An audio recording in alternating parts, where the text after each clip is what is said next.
Yes, we know what that sound means, don't we? It's time for 372 pages we'll never get back. Welcome to the podcast. I am Michael J. Nelson. Doing some work over at Riff Tracks and then reading Ready Player One along with Riff Tracks producer and writer Connor Listoka. How are you, Connor? I'm wonderful, Mike. This is the getting to be the highlight of my week, getting together with you and talking about a book that we thought we were going to hate, and it turns out that none of our expectations were really calibrated high enough, I feel like. Yeah, we did not miss the mark. Connor and I, I think we read at separate times. Obviously, we don't synchronize our reading. That would be odd. But it's everything we can do to hold back until this podcast. So this podcast is hopefully fun for you, but also a great relief, a great release and relief for us, I think. Yeah, I think that's what the people who have been emailing in have been expressing that it's very cathartic. You get some of these emails that sound like it's close to the people punching holes in the walls. They're emailing us instead of doing that. So I'm glad we can be there for you. A little steam valve for everyone. I like it a lot. But it's funny when you do a podcast where you're encouraging people to talk to you about Ready Player One. The downside is that people want to talk to you about Ready Player One.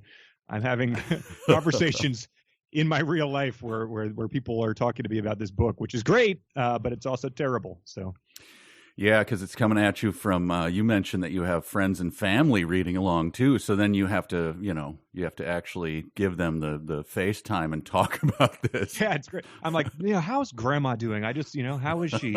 She just turned 99. And my parents are like, so when the guy is hooking into the rig, what's he going to be?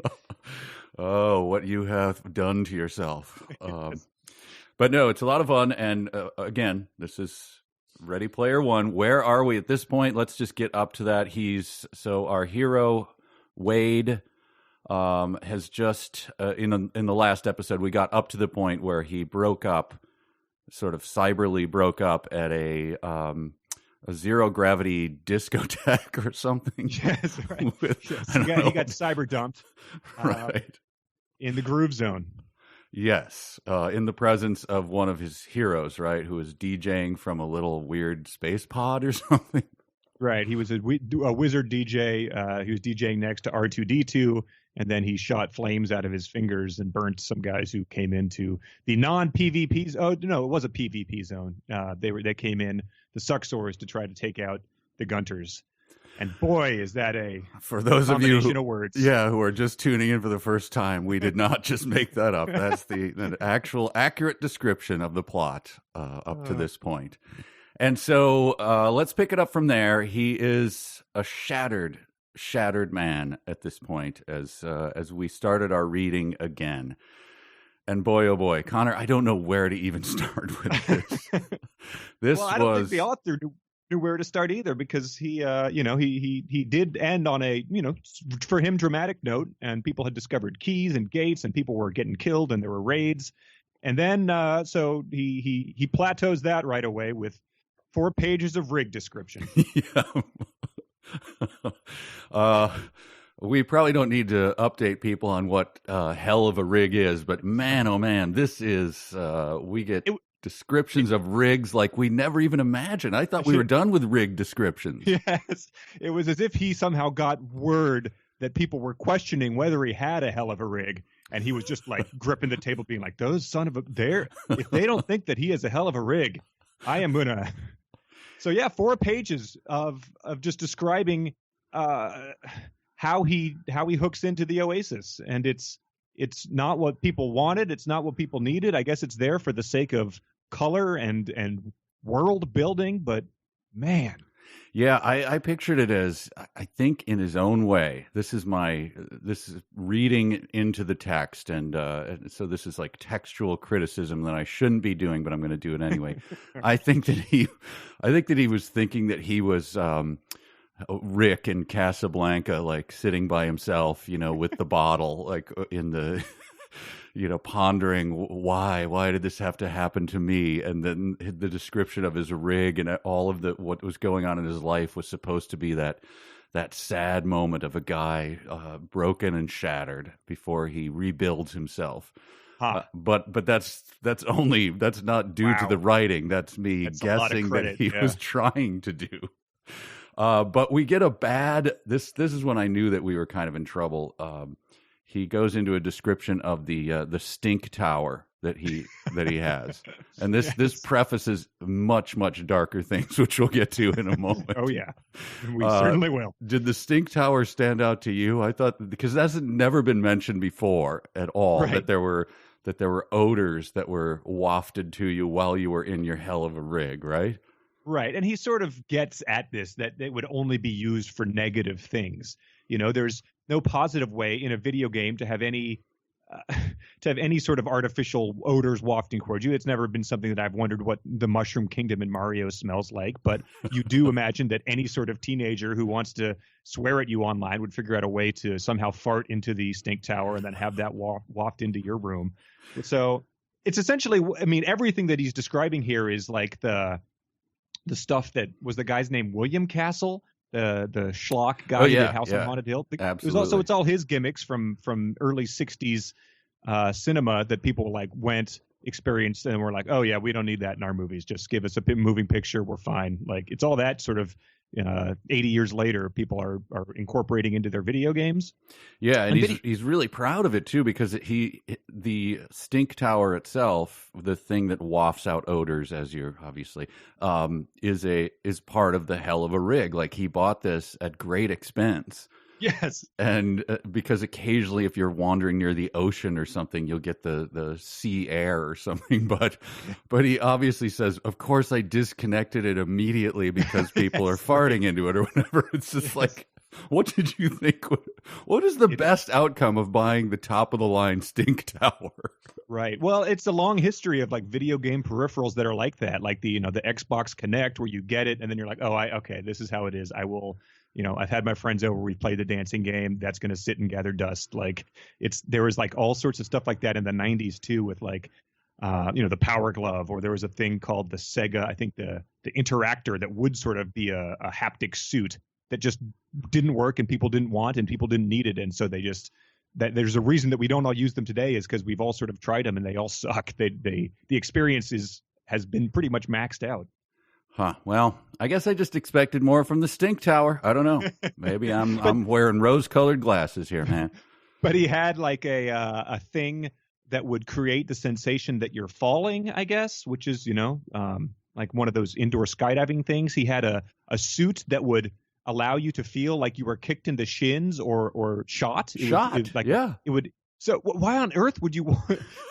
It's causing him pain. Voluntarily, it's causing him to feel negative sensations when bad things happen in a video game. Yeah, I put on the suit where it allows me to feel like I got shot. Then this guy shot me. I mean, what the hell, man? I plugged in the NAD shocker, and then some guy walked up and shocked me in the NADs, and it really hurts. I don't understand why I spent parts of my meager income on this device. Before we get to the dark stuff, I'm going to skip ahead just because this is the less dark stuff. Is that he talks about peeling that suit off, and it takes like a really, really long time, and then he talks about cleaning it and everything, which we'll get to in a minute. But it's sort of like he describes it as like each section attached to a skin that you kind of have to individually pull off. Like there's an octopus on you, every square inch of your body. It's like, what? Yeah. How are you getting into this rig and what? Yes. Really? And that somehow gives you the sensation of falling? Like, right. How? It was a very unsettling image. Yeah, I picked up on that too, with just the suction cups every few centimeters being pulled in and off of him, and he has two of them, so he can switch them out while they're being cleaned. But at some point, he was put packing on the pound, so he was considering upgrading to the Husky rig, which was something that I found delightful. Yeah, I noted that as like, everything has been classic 80s descriptions, but here he dips back into the 60s and 70s descriptions of Sears blue jean pants. I'm the Husky. Right. Oh man. Yeah, it was, and then he was, we're inching towards the inevitable here, but he did talk about the ability to relieve yourself while wearing the suit. Yes, he did. And he says, Oh, where is it? It had discrete openings. So that's plural. That was the thing that my blood ran cold as he said Yes. that. So more than one, meaning really? Like, Yeah. It's the equivalent of, I guess, those little, like, the pajamas the Muppet Babies would wear, where it had the snaps on the back. Like, that's how.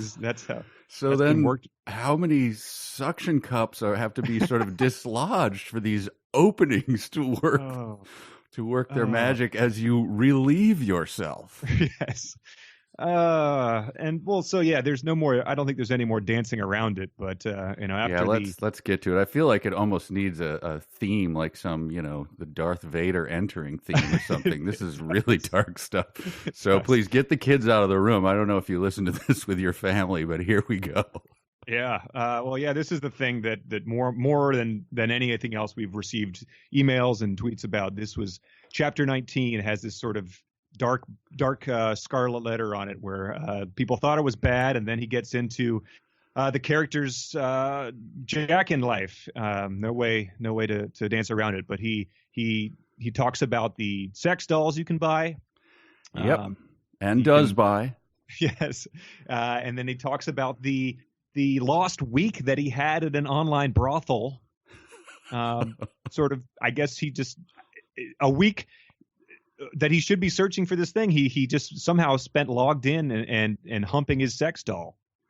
Yep, which I believe was Uber Betty. Was that the name of it?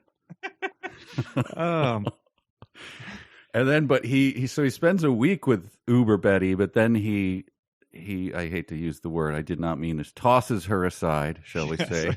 Right. Because so on day 5 things were going okay, but by day 7 he was just he realized that this was an empty path. This was not the way he wanted to live his life. And then it had some line that was, that a lot of people sent in, but I think it was sort of intended to be funny. But at the end of the day, I was still a virgin, all alone in a dark room, humping a lubed up robot.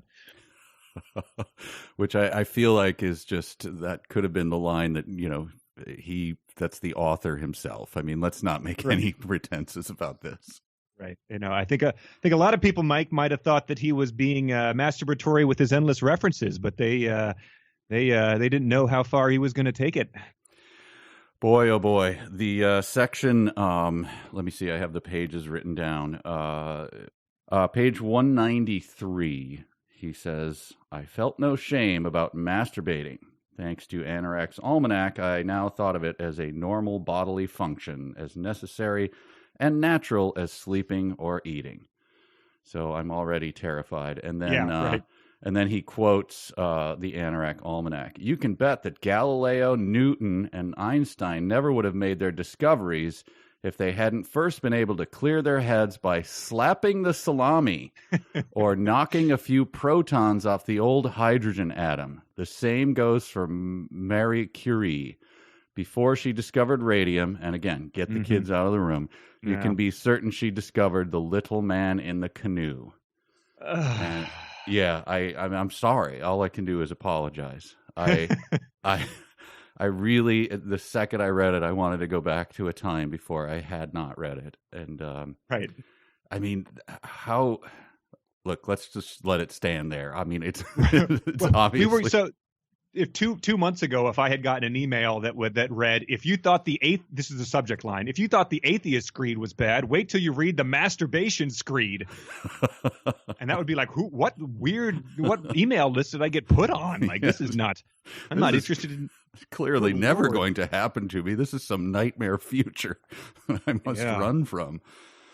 Yeah. So I don't know if it's some like weird, it sounds like the type of thing that like, that L. Ron Hubbard would have put out to his followers. He's like, listen, folks, just line up and jack it, and that's going to be your path to a clear mind. It's weirdly cult-like, and and nobody needs to be told this. We from the first time we discussed this, we were joking that this was a teenage boy on the internet, and we all knew what he was going to do. Like it's all clear. We understand. We know how that works. Yeah, and I also wondered about. He says in that paragraph that I just read that I no longer felt like it was shameful or whatever he said. Like, wait, when did you? I mean, your entire life has been reading this guy since you were able to read. So was there any period of your life that maybe you felt was wrong? His aunt's shirtless inmate boyfriend was coming in and locking the door and being like, "You don't touch yourself. That is shameful." Like, he was turning his chair around backwards and, "Hey, pal, I just need to talk to you about your body. Yeah, right. Respect yourself." Oh, well, yeah. So, I'll be curious how the director of Schindler's List interprets that section in the feature film adaptation. Yeah, boy, oh boy. Before we leave this section, which I think we should as soon as humanly possible, is a line from that section where he was describing the robots that you could buy or whatever, and he said, "And all of the attendant appendages and orifices one could imagine." What? Think about that line. Wait, I can imagine all of them that exist. I can't. You're right. Are you? Because they're attendant, that means they exist. What are the other ones that I could imagine? Good Lord. Are you challenging me to imagine all the orifices? And then, but I'm not knowing about secret ones that you actually have on there? Like, what is he talking about? Right. Yeah. He's got the armpit plug-in or something like the.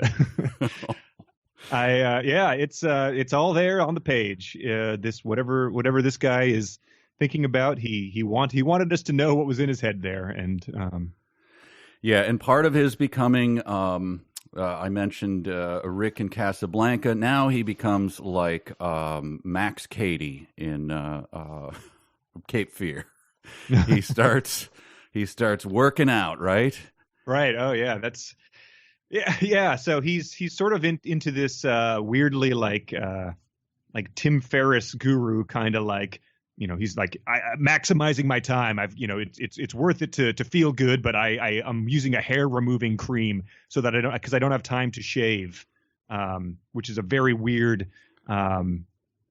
sort of, it's not actually the way he views time, because he's going on these 16-hour quests to find Ultraman, but he's penny wise and pound foolish in terms of this type of thing. Yeah, that description of it being, could he not have thought of anything where he didn't have to remove all of his hair?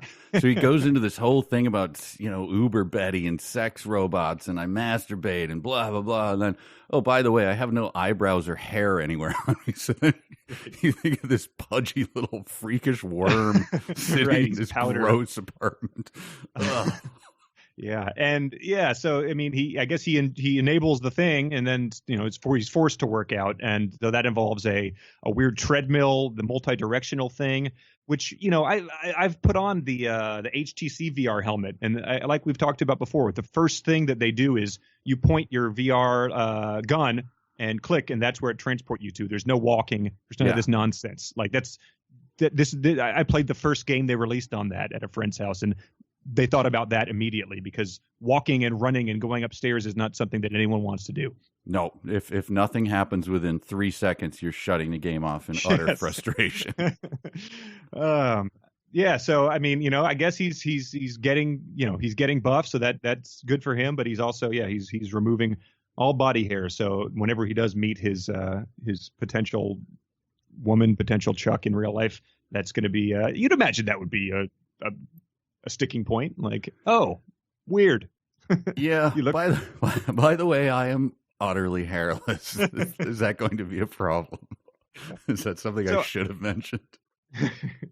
And so I guess this is going for some sort of like disconnection from society and modern life, and how that is, Black Mirror-y kind of thing. I guess that if you wanted to give him credit, you could say that's what this was trying to do, but I think that the fact that it's just sort of wedged in there within the span of 4 pages, over halfway through the book, it's way too. I think it just is like, I had some creative ideas about what I would call these machines and how they would work, so here they all are. Creative to a point, because I noted before he eventually gets to it where he works out someplace interesting, but he actually goes to a gym. A virtual gym. He goes and stands on a thing in a gym. So he's on a machine in a virtual world. And now he could go anywhere and do anything. He goes to the gym. He's not like fleeing from dinosaurs in Jurassic Park, or like, he could be, it'd be cooler if you were working out in a prison yard, even. Like that would be a cool. Right. But no, he's like, he's at the local Y. Yep, that's where he chose to go. He's not climbing K2 or something just for fun with no danger in it. All right, so he gets all buff. And then he goes back into this is kind of a description of IRL, right? That we get a lot of this sort of how he's hooking in, man. Right. And then he finally goes in, and before he does, I just have to point out this one sentence that almost made my dumb sentence of the week, but did not quite make it. He talks about at the end of the chapter, he says, and then I, plugged in, blah, blah, blah, turned it on, and the oasis faded into existence all around me. What does that mean? Faded into existence? Right. Don't things fade out of existence? Things fade, they get less and less, right? Yeah. Faded into existence. I think he meant that I just think he didn't understand that you needed to use a different word that meant something other than the word that he used. And an editor went, look, at this point, I'm not circling this. I can't. Yeah, like just sign the checks, man. We all sort of understand what that means, but there's no reason to, at this point in time, start parsing this kind of nonsense. Right. Anyway, that stood out for me. So now he's back in the world. Yeah, he's back in the Oasis where the very first thing. So again, this is there's been major gains made in the hunt. There's been raids conducted and people gunned down. And so the first thing he does upon logging into the Oasis is start to describe the TV channels that every avatar has now been issued, which again was just the most pointless digression. And I guess it was sort of to explain how he earned some cash to buy all this garbage that he's buying. But again, the economy is very vague here. Yeah. Yes. All of these luxury goods are all available pretty much with same day delivery. So those delivery guys are managing to avoid the hordes of bandits and irradiated mutants that have been told that are all lurking everywhere. And I guess if he hadn't taken the bus here, I would guess that could be sort of a really, really shitty twist. Is that since from day one we've been like, well, what happened? Like, why are things so bad? His Max Headroom, his assistant. He's like, what's going on in the world? And Max is like, the usual wars, rioting, famine, continued production of high-end goods available at the drop of a hat for someone on a meager income. He's on a meager income, and he has essentially like a very high-tech clean room where the delivery people come and drop off his goods and workers, his pizzas and things. Which is another thing. He talked about just having tons of pizzas dropped off in the clean room that scanned it and like scanned a barcode to make sure no one was trying to kill him with a delivery pizza or anything. So he's got this unbelievably elaborate thing. Delivery people can, as he says, deliver him anything, virtually anything at the drop of a hat. and I guess they're bypassing those roaming hordes of looters and mutants. It's like, what is going on? If we hadn't seen the actual stacks and stuff, I would assume it was like the village where maybe they were keeping people in the dark, that like some shit actually didn't go down and things are okay. Because again, he's talking to guys who are in theory in Japan. Like, is it the same there? Yeah. Are they? He mentions parenthetically that, is it Daito or is it Daito? It's Shoto. But he says that after that they had become national heroes in Japan. Sure. Right. So I just wrote down, here's another clue to the global economy. We still have Japan, and it's still possible to become a national hero. So, so they're humming along just fine. Yeah. They're willing to have their guys from the first season of Survivor who show up, and they all just go on the talk shows and stuff. I guess that's as far as a national hero goes these days, or they're Sully Sullenberger. Yeah. But then he describes how he kind of made up with the Japanese so-called twins. They're like 5 years apart, but they look exactly the same, as he said earlier.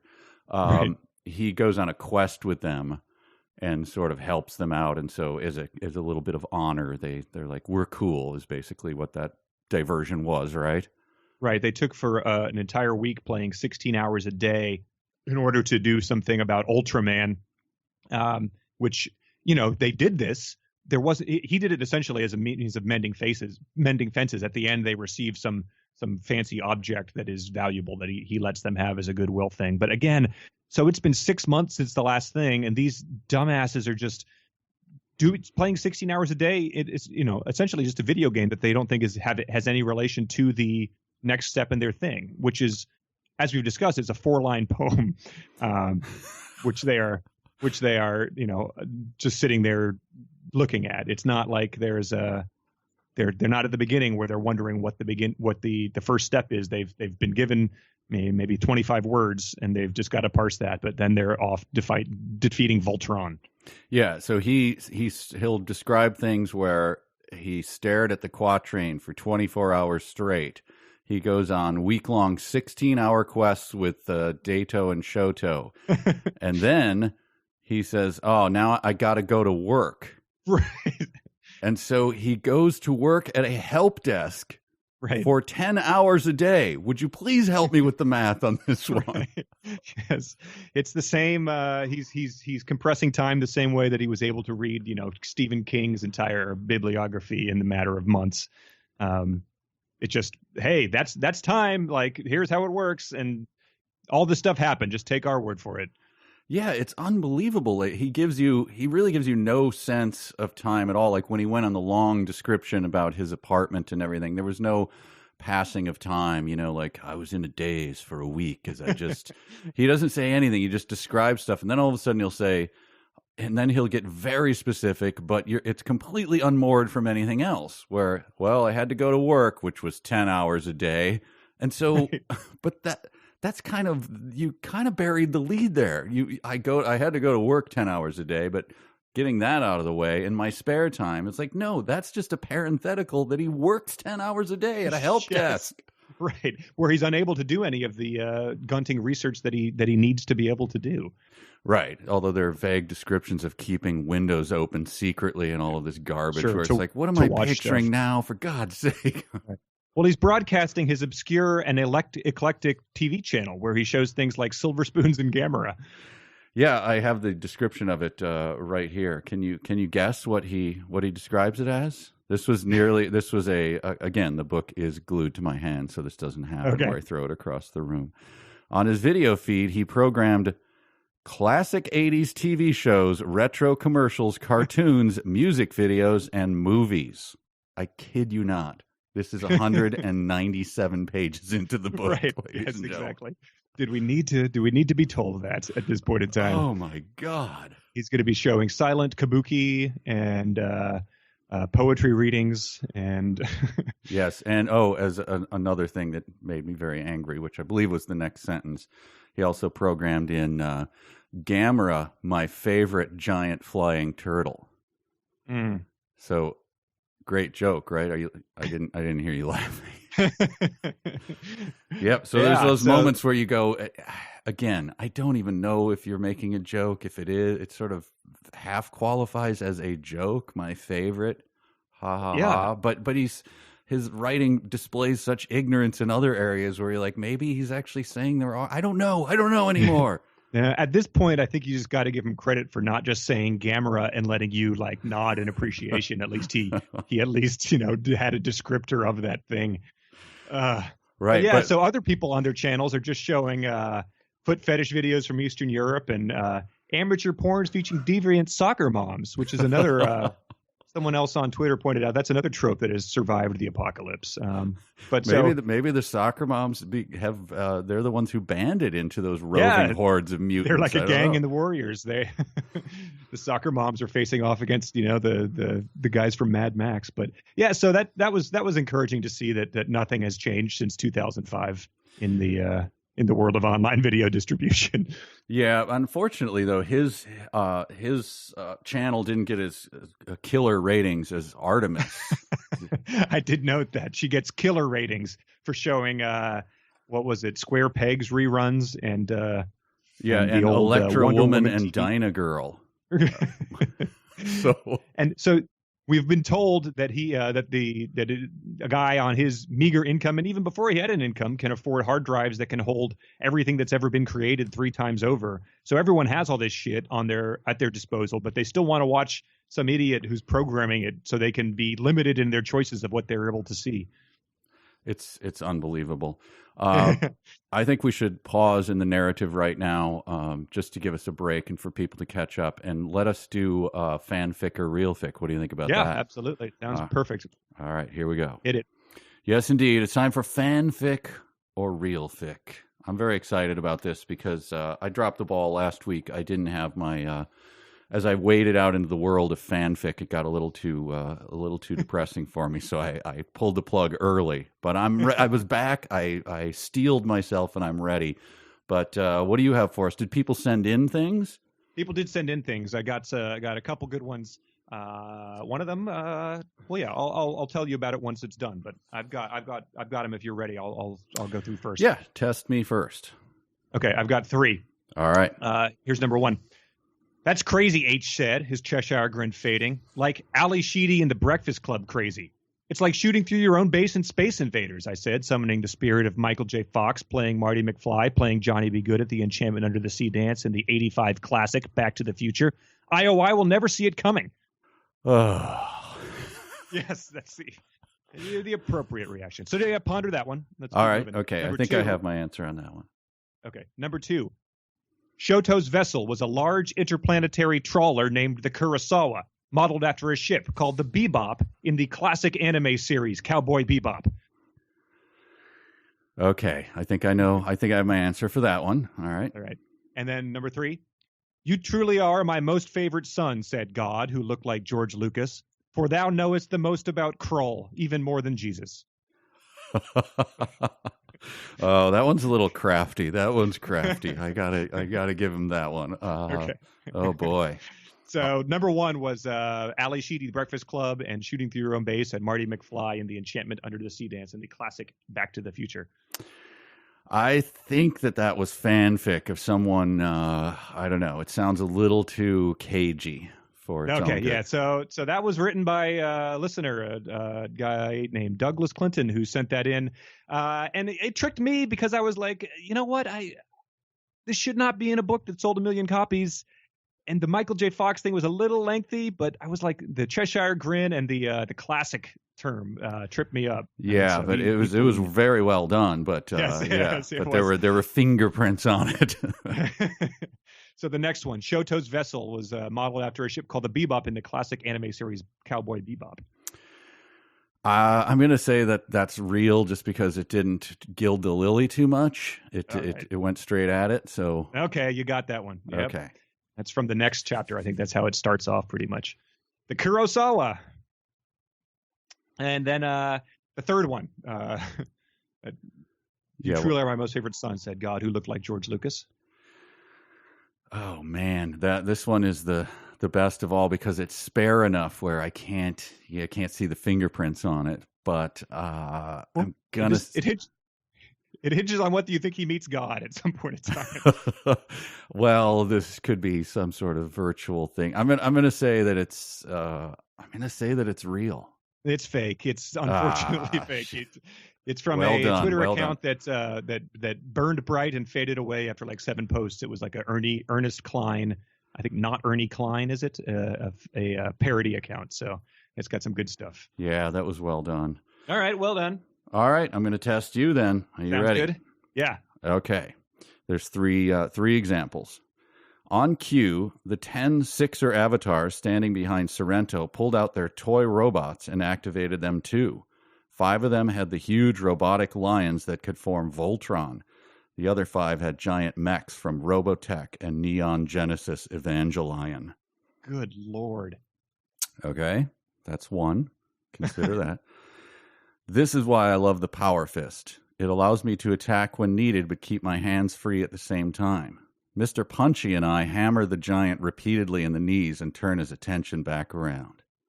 Okay. Mr. Punchy and the Power Fist. Yep. Final one. I sputtered, how did you... and Ogden Morrow, dressed in blue jeans and a faded Mr. Spock t-shirt, giving his trademark salute and the text, "Live long and prosper," chuckled apologetically and put out a hand to help me up. So All right. one was Voltron. Old guys with robots. Yeah, and Evangelion. I don't see how it's going to come to this, but I'll guess real. Well done. That is from Holy shit. That is from page 332 of Ready Player One. Oh my god. So they're holding up toys. They're holding up literal toys that are going to form Voltron. 10 Sixer avatars pulled out their toy robots is a line from an actual book that was on many of the best of the year from the New York Times. And yep. The second one was Mr. Punchy hammering the giant repeatly in the knees with the power fist. I'm going to say that has to be. So he has these weird devices. He has these weird little things that he finds, and so is the power fist or something. Yep. But I just think that Mr. Punchy is a bridge too far for me. I'm going to say fan fiction. I can't believe that there is a bridge too far, but you were right anyway. So good instincts. That is. If we haven't met Mr. Punchy by now, yeah, but we didn't meet the Sixers holding out their toy robots that form Voltron either. Yeah, there are fresh horrors everywhere. I can't, how you? So that was from a story called "Expansion Pack: The Adventures of Dopefish and Wasabi" by the Dopefish Lives. Oh wow. That is, and the final one was just Ogden Morrow with his Mr. Spock t-shirt on. That sounds real to me. Oh, the Dopefish Lives got you. That's from Service Pack Texture Update by the Dopefish Lives. So that's two from him. Well, from him. I don't know if it's a him. Oh, sure. Yeah. It could be, it could be Chuck. It could be. Harry Knuckle Chuck, yeah. That was a bit more reserved, I think. That's. Yeah, it's a strange thing to play the game, because the second you think, no, he's not going that far, then he pulls out that Cory Doctorow and Will Wheaton crap, right, and you're like, there's no way, but no, he goes there. So it is very difficult. All right. Well, thank you to Douglas for sending that one in, and if you got any more, send them our way, because it's very challenging. It very much is. All right, that was a nice diversion. That was fanfic or real. But unfortunately, folks, we're back into the story now. Back to the real thing. So essentially, where the actual story picks up after rig descriptions and sex doll banging is going to be Artemis has found the key, and she has surged ahead in the standings, I guess. So he sort of realizes that he's been wasting his time and needs to pick up the pace again. And so something stuck out to me. When he makes this realization is that he looks at the poem again and he says, I read through the quatrain again, and the last two lines and this time the last two lines jumped out at me. There are 4 lines. Yep, I noted that very thing. Unbelievable. They jumped out at you. You literally described how you stared at it for 24 hours a day one time. And so, he does a quick search on his files on Halliday. So it's been 6 months, and this is the first time he's thought to Control F trophy in his Halliday book. Like, that's this has been something that's just occurred to him. So that's frustrating in terms of, what I said from the beginning, like, well, at least maybe the reveals will be the interesting thing. Maybe they'll make you go, aha. And it's like, no, he's like, oh yeah, Halliday had been awarded some trophies. Yeah. And let's go to that place. Which sends him on then the most, we knew it was coming. It's almost like, oh man, all right, here we go, where he has to play Pac-Man perfectly. Yes. So we get a long multi-page description of someone playing the game Pac-Man. Yes. So he goes to the planet Arcade, which is spelled differently. It took me a while to figure that out. He gets there in his ship, the Vonnegut, which I thought it might have been named after like Frank Vonnegut, the plumber. No, he says modeled after the Serenity in the classic Firefly TV series. I'd immediately rechristened it after one of my favorite 20th century authors. And we don't need to get into it, but like I read a lot of Kurt Vonnegut in high school, probably, and what I remember is that like his worldview was greatly informed by the horrors of World War II and witnessing the firebombing Yes. and being a prisoner of war and stuff. And I just, I'm not offended by this guy attributing that there's anything that this character would have in common with that guy or his sort of humanistic view of the world, but it's just dog shit to try to lend weight to this by just attaching that guy's name to it. So yeah, stolen honor is a phrase. There's stolen gravitas too. Like yes. you can't just use the word and then like, I'm also, am I a little bit like him? Oh, if you say so. I didn't say that clearly. So yeah, this is give me a second here because I want you to do a little guessing game. He goes to Arcade, which is a planet that housed thousands of classic video arcades.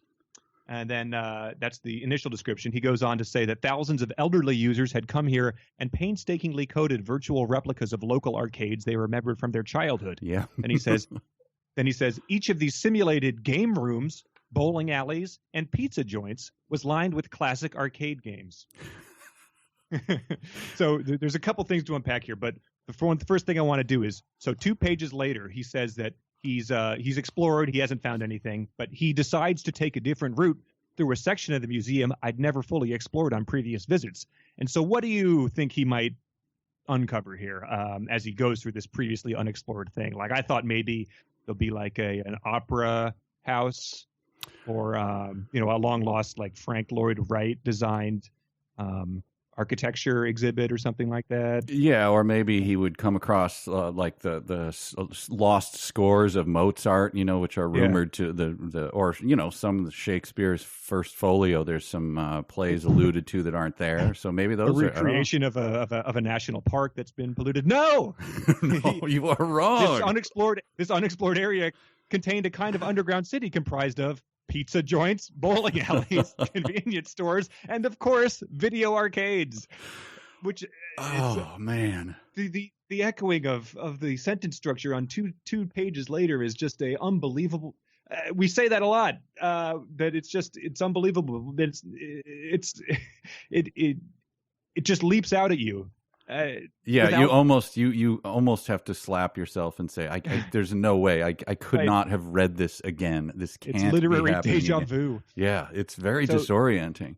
So the place that stands out is the pizza joint Happy Time Pizza, which has the atmosphere of a classic 80s pizza parlor and video arcade.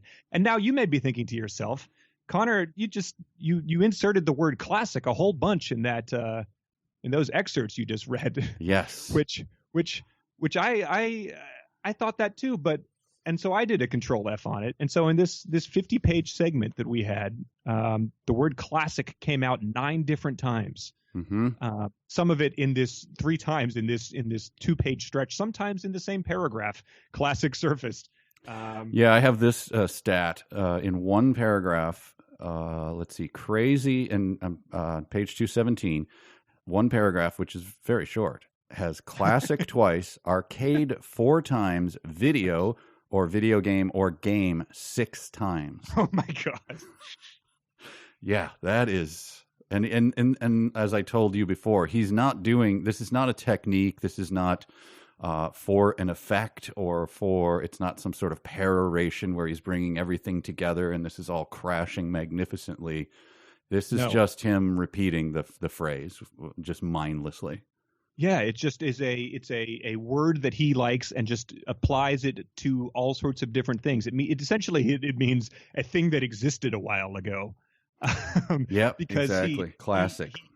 He calls 80s TV shows classic. He calls a vector graphic classic. He calls Firefly, which I think aired in the aughts, classic. Classic arcade games, a classic 80s pizza parlor.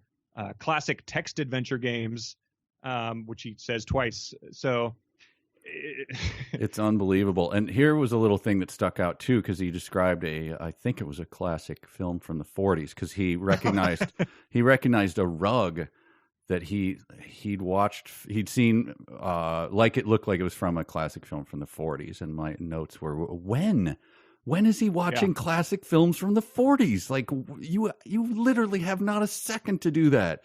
Right. And then he describes the rug as something he'd seen in a movie.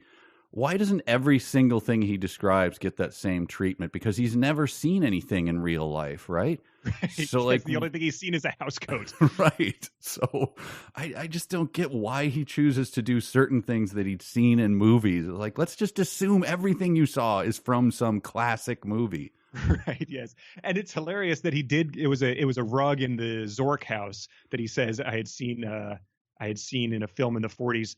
And so for all the actual classic movies, they, like, Casablanca, It's a Wonderful Life, Citizen Kane, they just get lumped into that one sentence never to be addressed again. That's like, oh yeah, I'd watched those at some point in time when I was in between Family Ties viewings. Like, they have no bearing on the hunts. They have no reason he would have seen them. So there they are. They're dismissed. They're never to be mentioned by name. And he washes his hands of the actual good movies he might have seen. Right. And I have to say, it must have really irked Artemis to know that he was switching off of Electra Woman and Dyna Girl to watch these classic 40s movies. Right. What the hell are you doing, man? Taking a ding. Yeah. So on Arcade, he goes and in the classic 80s pizza parlor, he finds a classic arcade cabinet of Pac-Man, and just decides that he needs to play it. It's sort of a side quest. So just to recap, so far in this holy grail of pop culture, the four things that have so far triggered quests are playing a video game, Joust, memorizing a movie and reciting it verbatim. Part of that movie involves playing a video game, and he plays this video game, Pac-Man, and then he goes on to play the video game Zork. So his focus of watching Family Ties and memorizing the lyrics to the soundtrack of The Breakfast Club may have been a little misplaced in his attention, because we're getting the sense that the video games are the key thing here. Yeah. Is that starting to come into focus now? Yes. We're deep into the book. And I don't know if you ever had the delightful experience of having a friend who played a lot of online poker, and who would come to you and describe to you the poker games they played like the night before. No, I've never had that, thankfully. So I had a friend, my friend Greg, played poker. That was how he earned his income for a living, and it was sort of like he would just tell you about these games, and the way that it would usually work was like, oh, someone you thought you were going to win, and then something surprising happened and you didn't. And this is very much what it's like to read about someone describing their game of Pac-Man or Joust or Zork to you. It's worse than someone describing their dream to you, because at least in the dream you don't anticipate how it's going to go. But this is the second time we're hearing him describe a video game within a game, as he points out, and it is just. Yeah, it's. I remember that my wife said that our son, when he was young, would watch an episode of Arthur.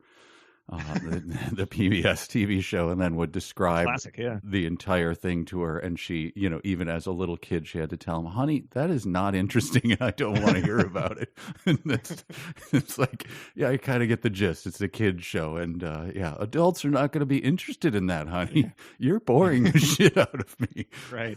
Yeah, because we all, I have watched the movie, and I'm sure a lot of people have, The King of Kong, which was very entertaining, but that focused on the personalities and the day-to-day lives of these people, and devoted very little time to watching them play the game in real time, because that takes hours in order to play the game on the level they do, and it's not interesting. Yeah, I wonder, it made me think about the fact that this is a cliche, and if it's problematic, there you go, there you have it. But the old cliche about the girlfriend sitting on a couch watching two dumbasses play a video game for 6 hours. I wonder if can they read this book and then go, oh yeah, no, that's interesting to me. I'm used to this experience. Yeah, they just emerge into the next room and their face dropped, like having recalled like a PTSD moment from 10 years ago. Yeah. Another thing that I loved in this thing was he's walking through the classic 80s pizza parlor, and he takes a paragraph to diverge and say, if I'd been hungry, I could have ordered a real slice of pizza at the counter. The order would have been forwarded to a pizza vendor near my apartment complex, the one I'd specified in my Oasis account's food service preference settings. Then a slice would have been delivered to my door in a matter of minutes, and the cost, including tip, would have been deducted from my Oasis account balance. Who gives a shit? You already described that process in great detail in the first chapter that we read, too. That's the other thing. Just to reemphasize the way that works is a functioning, finely tuned, well-oiled machine of an economy, not one that's been decimated. Hey, so he gets a quarter from that game. Yeah. Before we moved on, I wanted to, I let this pass. I forgot the sentence about the phrases jumping out at him in the quatrain. Oh yeah. It almost made my dumb sentence of the week, but it didn't. We forgot to drill down on this. He says the quote is, the last two lines jumped out at me. Trophies, somewhere in Sector 7. I needed to find a collection of trophies in Sector 7. So it was like, that was, premise conclusion. Thanks for bringing it all together for us. It's the sort of thing that in a comedy, he would be sitting there like having that thought to himself in his head and looking, and then it would, cut to his friend being like, come on, man, we got to go. And he would sort of shake his head and be like, oh, right, sorry. Like I was lost in my own dumbass thoughts for a minute. Right. So he gets a quarter, and he says that there's obviously something to this quarter, but it would take him days and require a lot of expensive spell components to learn anything about it. And so that was like yet another thing. A couple things have come up that have these sort of just arbitrary time limits imposed on him. Yeah. Like, he really patches it up as he goes along. Yeah. You learn about the item and how useful it is, and then you learn about the extreme the limitations amount of time that you. Yes, exactly. Yeah. So there's that quarter that he will eventually find out once he has days to cast spells on.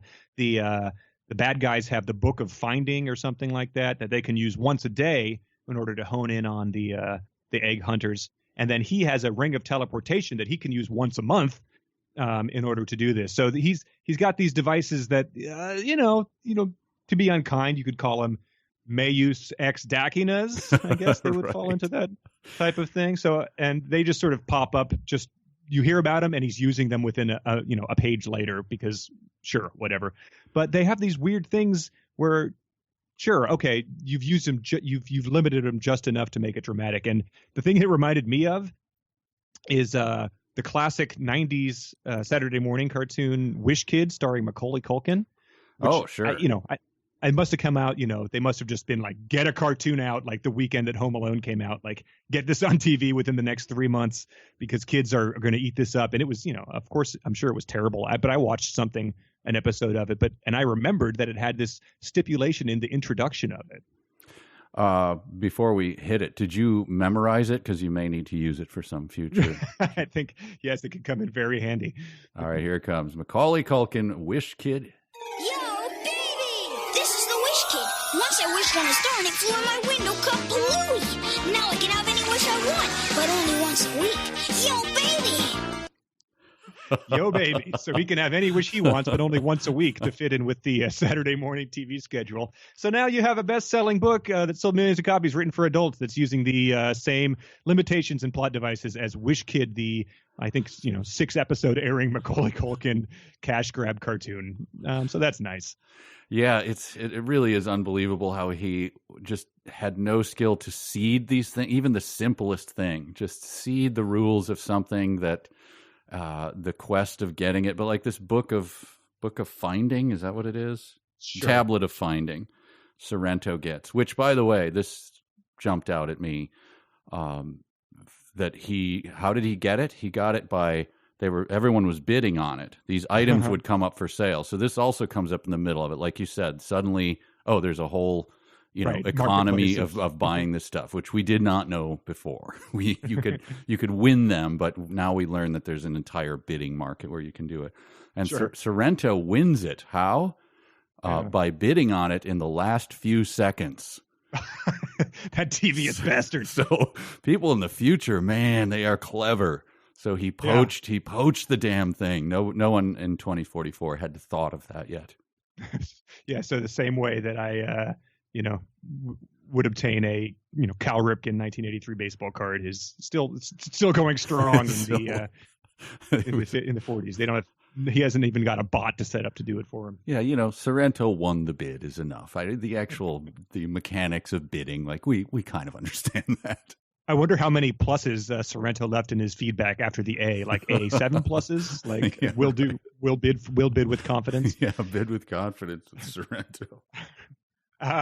So yeah, can we move on to Zork? That's where this thing Yes, reaches please its do. dramatic conclusion. Yep. So yeah, he goes to I guess he does that whole thing with the quarter, realizes that he's got to track down because H gives him a tip to look at the Zork manual, and he goes to the planet where decades ago Zork and its sequels had all been licensed and recreated inside the Oasis.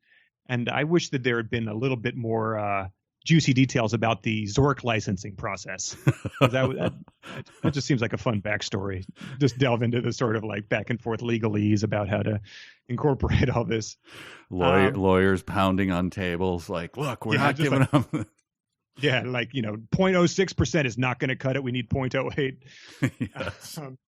And his license, everything else seems to have lapsed into a weird public domain. Anyway, we could parse that forever. But so Zork is a text adventure. I think we've talked about those briefly, maybe. Like I had the Hitchhiker's Guide text adventure on Commodore, which I was excited about having read that, but it was not something that I enjoyed playing.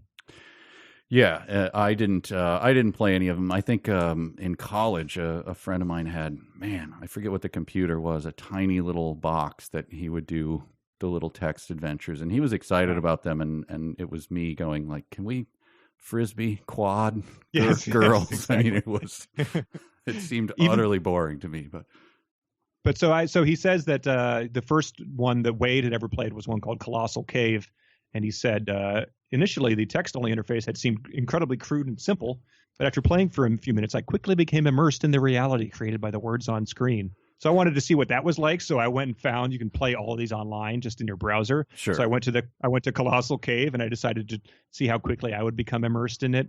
So it starts off like this. I'll read you my transcript. You are standing at the end of a road before a small brick building. Around you is a forest. A small stream flows out of the building and down a gully.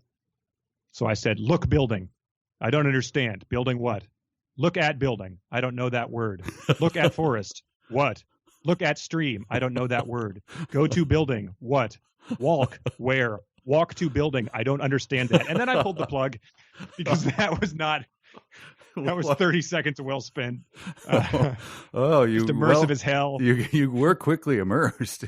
Yeah, my mind's eye was really just conjuring up those images. So that's what you're working with here. That's the classic text adventure Colossal Cave. I also enjoy trying to get my dog to go find the ball that I'd already thrown. That's kind of the same. Look, no, it's there. What? I don't. Where? Stop looking at my hand. It's there. Yes. Yeah. So he says he's gonna play through this. Surprisingly, he hasn't memorized this, which is real big failing on his part. Is one of the few things he hasn't. But he calls up a walkthrough of the planet, his notes, and he says that I found no surprises or deviations from the original game. I simply had to perform the exact same actions required to solve the original text-based game. So that's some drama for you. This seems to be a theme. All you have to do is follow the exact thing that you already know. Rotely sleepwalk through a series of pre-written text.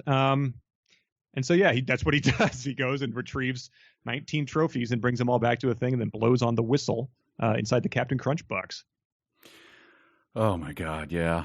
Yeah. The infantilizing nature of this, where the cereal comes back to it. It's like, what are you have to grow up, man. You can't.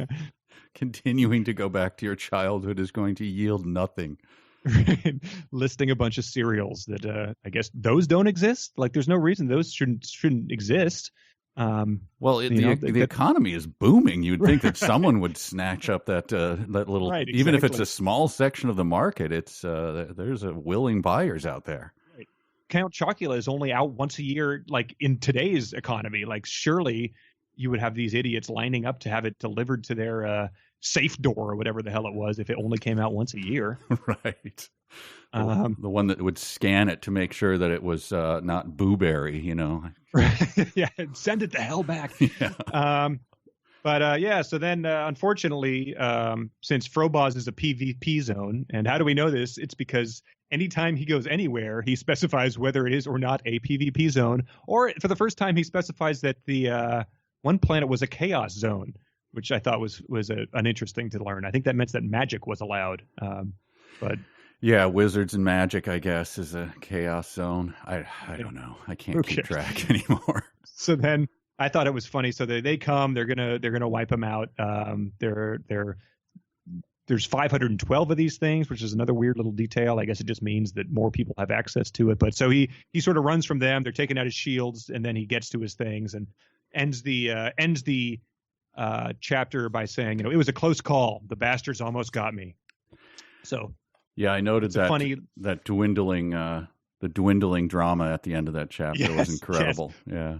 4 pages about the rig, and then something actually happens, and you get, it was a close call. The bastards almost got me. Yep.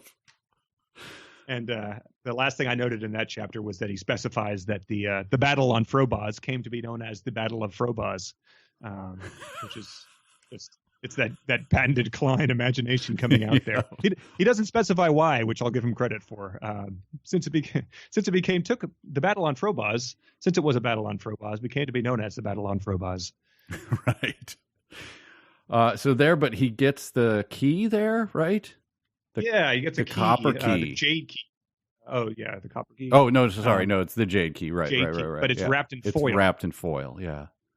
Foil goes in his inventory, and he thinks that there's going to be some thing he needs to use that foil for. And there's another riddle, which I don't remember the riddles, because the riddles aren't the sort of thing that we're meant to solve. It just is the sort of thing that he's going to realize again after 6 weeks or something. Right. Suddenly something's going to jump out at him. But the part for me, like, what was your reaction every time he posted a score? I just thought, oh my God, this is right. This is the dullest thing in the world. Like, I don't care. Why am I reading through this again? But it's like a half a page, and it's just a score of the same people. Yes. So he describes it, and then he just posts it. It's the clunkiest thing in the world. Like, suddenly he'd moved up 30 points. I was down 10 points. Yes. Scoreboard. Oh my God. And we're meant to imagine him like sort of falling to his knees as Adagio for Strings plays at these dramatic moments. Yes. But it is a scoreboard in a contest. So there's, you're going to assume that it's going to be changing at times, and it's not over yet. But it's the sort of things like, well, maybe you shouldn't have been hunting Ultraman for 160 hours last week. That could have been a way to prevent this happening, you utter idiot. Yeah, but he gets the clue, and then this jumped out at me, to steal his phraseology, is that suddenly Chandler from Friends started picked up a sentence, and so it says on the side of the key or on the wrapper or something, continue your request by taking the test. It says it over and over again. And then he picks up, yes, but what test? What test was I supposed to take? The Kobayashi Maru? The Pepsi Challenge? Could the clue have been any more vague? That's his actual, could the clue have been? And it's his emphasis, too. He actually does the Chandler from Friends emphasis. Well, I sent this to you already, but there are our listeners, in case they didn't see, there are 2 different people who have gotten the scoreboard image tattooed on their actual skin. Yep. So they have I think it's the original high five one, but that is something that people have gone out there and done. They've gotten that tattooed on their skin. So that'll be a good one to be explaining to the grandkids in 2060. I think that'll just be a fun. I imagine the tattoo artists. I mean, these are guys who have been through hell and back, but this one must have been a real challenge for them. Yeah, like ethical thing, going in the back office with 3 other huge guys, smoking cigarettes. I don't know. Am I allowed to do this? I don't think we should. Someone finally relented. Yeah, so he gets back and he sees that he's dropped on the list of gunters, and he starts legitimately pondering suicide. It's something that he thinks about, but is again quickly turns away from once he gets a phone call from a fellow gunter, Shoto, who wants to come meet to him after his brother has been killed in the simulation, or so we are led to believe. Yes, he's dead, meaning his avatar is just gone, right? His avatar, yeah. I went back and looked at this because he described it when he was about to set into the tomb the first time. He was like, if I died, it wouldn't be that big of a deal because my avatar would just go back to level 1, and it would be, I guess he'd lose whatever objects he was holding. Now he's maxed out level 99 gunter, and he's got the keys and stuff, which he has already specified you don't lose if you die. So that sort of undercuts that, but it would be a much bigger deal, I guess, to have to go and level up a bit more. It doesn't pack much weight to see that someone's avatar has been killed. I just don't Yeah, I don't get it. It's supposed to be, again, it's supposed to be a moment of, just the tension music and the camera looking straight down at him and the rain falling on his face as he screams no, but it's completely irrelevant. Right. And I like the thing he tries to call H, I think, who won't pick up, but then he says, I was about to call Shoto, but then I remembered that his brother's avatar had just been killed, which is something that we were talking about a page earlier, and that would be impossible to forget in this sort of situation where it carries about as much weight as you actually dying. So I thought that was just another moment in our hero's long legacy of dumbassery. Yeah, but you also get a bit of dumbassery in the call to H. This almost made I'm going to pause for a runner-up to the dumb sentence of the week. He says, I tried to call H, but he didn't pick up. Either he was still pissed at me, or he had other, more pressing matters to attend to. Like, what is H? Suddenly Mr. Darcy or something? Right. He had more pressing matters to attend to. Apparently his affections were no longer pointed in my direction. And what is that? Yes, we understand if somebody doesn't pick up. He's probably pissed at me. Or wait a minute. Wait, there's another solution here. Maybe he had more pressing. Yes, we understand how not picking up a phone works. Yeah, maybe he's batting his eyes like a silent movie star to somebody else. Yes. Well, yeah, that's. Do you want to get to the actual dumb sentence of the week? Yes, let's do it. It is time, ladies and gentlemen, for the dumb sentence of the week. A sentence begins with a capital letter. A capital letter is a letter that's big. A capital letter is not a small letter. A capital letter is big, big, big. A sentence ends with a period, or an exclamation, or a question mark. A sentence always... Okay, good. Well, it's just good to refresh every time because, he's the writer and he knows what he's doing, but we have to keep in mind what a sentence is. So what do you got for us this week? So we've got a couple people sent them in.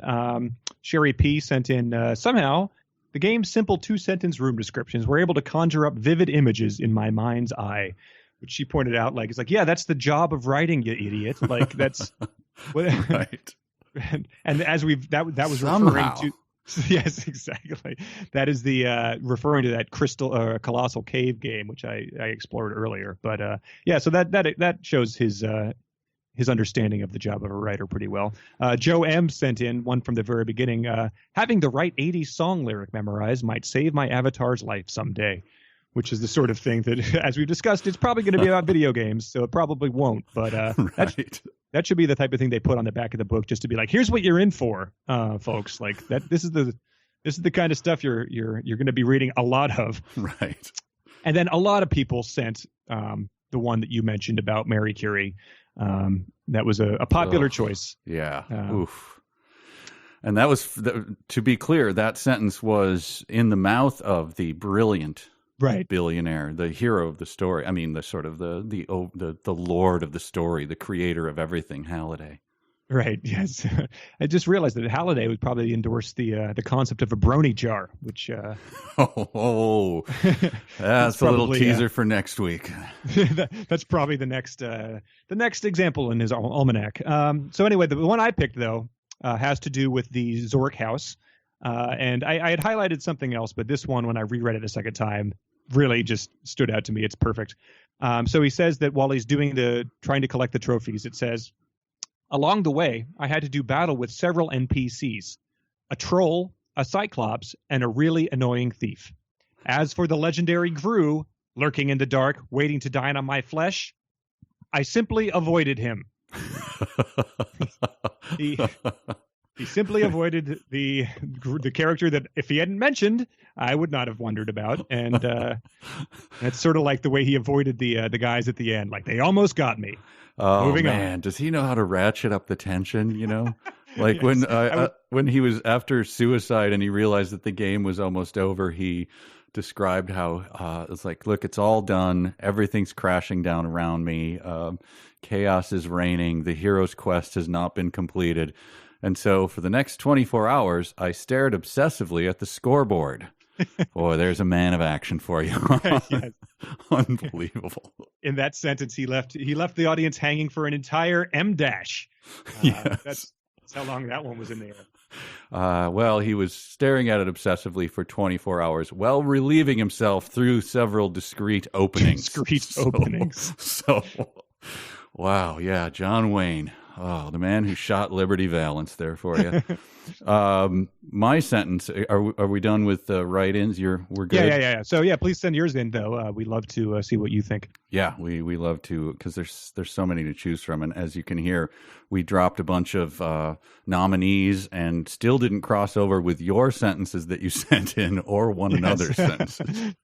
Mine is, it's a short one, so... But in case you had any doubt that he was an overgrown infant, here's the line. My brain felt like hammered Play-Doh.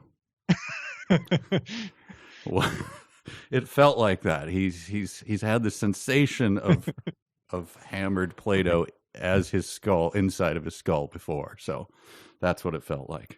A substance whose texture is not really changed. The soft, pliable nature of Play-Doh is easily squished by a 3-year-old's hand, but well, yeah. When is the last time you have hammered Play-Doh? When you were a toddler. So didn't he earlier compare his brain to feeling like Aquafresh toothpaste? Another weirdly specific. Yeah. If there's any other infantile references that we could probably guess, we should have a little list of what sort of things from our childhood will he bring up? I bet his brain will feel like Go-Gurt at some point, I'm assuming. Packed into a tube like Go-Gurt. The strawberry stuff, which I like the best. Good Lord. Guntgurt, that could be a tie-in for the movie. There you go. A revolting tie-in. All right, well, are you ready to any final thoughts? I think I covered most of them. Because I picked up my few stray sentences. I just hope we're done with the scatology at this point. It's bad enough to have to take this prose, but when he starts getting into descriptions of discreet openings and his thoughts on whacking it, that's tough going. That is tough going. It really is just like, you've reeled us in, and now let's wrap this baby up and take us into Act 3. Nope, he's masturbating. And we're really dramatically, where do we sit? I mean, I'd like to leave our podcast on a stinger note, but I don't really know where we, so what is going to happen next? Like, he's just assumed that he's failed? There was no real cliffhanger at the end, was there? No, he says he's contemplating suicide, and he says this story was not going to have a happy ending. The bad guys were going to win. And just that would be fantastic. One other thing I noted was he's talking about his meager income. He's talking about how hard up for cash he is. He says, I was always hard up for cash no matter how frugal I tried to be. Avatar's expenses were far more exotic. Spacecraft repairs, teleportation fees, power cells, ammo. GSS kept raising their teleportation fares. And I was like, so the reason he hates the IOI is because they want to charge a small access fee for this thing, and he's just talking about how much money the other things are wringing out of him. But these other guys are worse than Hitler because they're like, yeah, it was just $5 to support the infrastructure of the thing that you. But he's just, I thought that was a funny thing. It's like, I'm rooting for the villains. Like they want to streamline this thing, and they have the priorities in order. Yeah, his take on these soulless corporate bastards. That's the full extent of his description of why they are soulless corporate bastards. Is just because I said there. You know what we're talking about. They're soulless corporate bastards. And therefore they suck and deserve to die worse than anyone else in the story. Yes. It's so lazy. There's no description of, the worst movie you've ever seen, action movie, the soulless corporate raider does, he kills someone or has someone killed, or he's actually evil. This is hurts just sort a puppy off camera. Yeah, this is just bureaucratically, he's frustrated by them. They've got long tech support times, so he's frustrated by that. Well, I've got an email we can end with, but let's talk about not the final assignment, but the next week we'll read up to chapter 30. That's page 282. That should set us up nicely for 2 more after that. So up to chapter 30, page 282 in our edition. All right, and we have some reader or listener mail then, right? Yeah, let's do it. We have a theme song for that. We're going to the party. We're going to the game. We're going to the disco. We're gonna cruise out, man. We're stealing people's mail. Stealing people's mail. Stealing people's mail. Stealing people's mail. All right, let's steal some people's mail. What do you have? Yes. So the email that I focused on this week was from a reader named Brian. He wrote in and just said, like, this is sort of how he sized up the book. He said, Billy Joel once wrote a song saying, "Here's a list of things baby boomers have heard of, and I've set it to music." And it was a massive hit for some reason. Ready Player One is a long and tedious list of things Gen X has heard of, only it's not set to music, which That's perfect. Yeah. Summed it up very nicely. It would make a very good pull quote for the back of the book. So well done, Brian. Yeah, that's nice. I can, that would be a very, very long one, but it would be fun to do. We didn't start the fire to the garbage listed in this book. Yeah. Oh, I'm sure it would be epic. I mean, it'd be hours and hours long, but I'd listen to it. Yeah, no kidding. If you've got some musical talent out there, send it to us. We'll play the whole thing. That would be hilarious. Yeah. I'd love it. That's great. Yeah, but we got a lot of other good emails. That one is the best soundbite we got, but thanks for sending them in. It's always very helpful. It helps us think about what to talk about, and I try to get back to as many as I can. Excellent. Well, we're almost there, folks. We're almost to the end of this. Yeah, from what I gather, there are twists coming in the final 170 pages or whatever it's left. So I'm so curious what those are going to be. I guess that H's identity is the main thing right at this point in time. I thought early on that H might stand for Halliday, even though that was way too obvious. I don't know. I think that's still going to be what happens. But in the meantime, hey, Shoto is not creating another Avatar, and that's the tension. So next week, we're going to find out why Shoto is not creating another Avatar. Dun, dun, dun. I, for one, couldn't be more excited. Please join us again for the next episode of 372 Pages We'll Never Get Back. Connor, thanks. It's always a pleasure. Thank you, Mike. You too. See you right. next week.